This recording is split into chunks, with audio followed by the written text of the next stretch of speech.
Lenora. Lenora is different from others. Years of perfect stitching experience. Lenora linen, cotton cloth and stitching. Pandikad Road, Vandoor.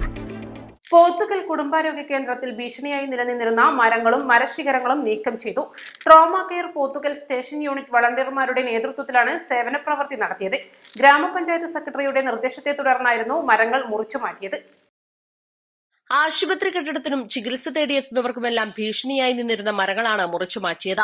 മന്ദാരം, ഉങ്ങ്, പൂവാക, ചീനി, വട്ട തുടങ്ങിയ വൃക്ഷങ്ങളുടെ ചില്ലകളും കേടുവന്ന മരങ്ങളുമാണ് വെട്ടിമാറ്റിയത്. വൃക്ഷത്തിന്റെ ചുവട്ടിൽ കേടുവന്നതിനെ തുടർന്ന് ഏതു നിമിഷവും മറിഞ്ഞു വീഴുമെന്ന നിലയിലായിരുന്നു മരങ്ങൾ. അതിലൊരു കൂറ്റൻ ചീനിമരം ചുവട്ടിൽ കേടുവന്നതിനെ തുടർന്ന് കനത്ത മഴയിലും കാറ്റിലും കടപുഴകി വീഴുമെന്ന ഭീതിയിലായിരുന്നു ആശുപത്രി അധികൃതരും രോഗികളും ടാക്സി ഡ്രൈവർമാരും. ആശുപത്രിയിലേക്ക് വരുന്ന നെട്ടിക്കുളം പനങ്ങയം റോഡിൽ വാഹനങ്ങളുടെ കാഴ്ചയെ മറയ്ക്കുന്ന ശിഖരങ്ങളും ഇലക്ട്രിക് ലൈനിലേക്ക് തൂങ്ങി നിൽക്കുന്ന ആശുപത്രിയിലെ വൃക്ഷങ്ങളും അടുത്ത ദിവസങ്ങളിൽ തന്നെ വെട്ടിനീക്കുമെന്നും മലപ്പുറം ജില്ലാ trauma care Pothukal station unit അംഗങ്ങൾ അറിയിച്ചു. ഇന്നത്തെ പ്രവർത്തനത്തിൽ വോളണ്ടിയർമാരായ മിൻഷിദ്, കരീം കുളിയോടൻ, ഹംസ, നവാസ് ബാബു, സുലൈമാൻ, ബാബു മാത്യു, നിഷാദ്, ജോയ് കള്ളിക്കാട്, കമറുദ്ദീൻ, വനിതാ വോളണ്ടിയർ ആരിഫ, നാട്ടുകാരനായ ഇർഫാൻ എന്നിവർ പങ്കെടുത്തു. East live, Edakkara.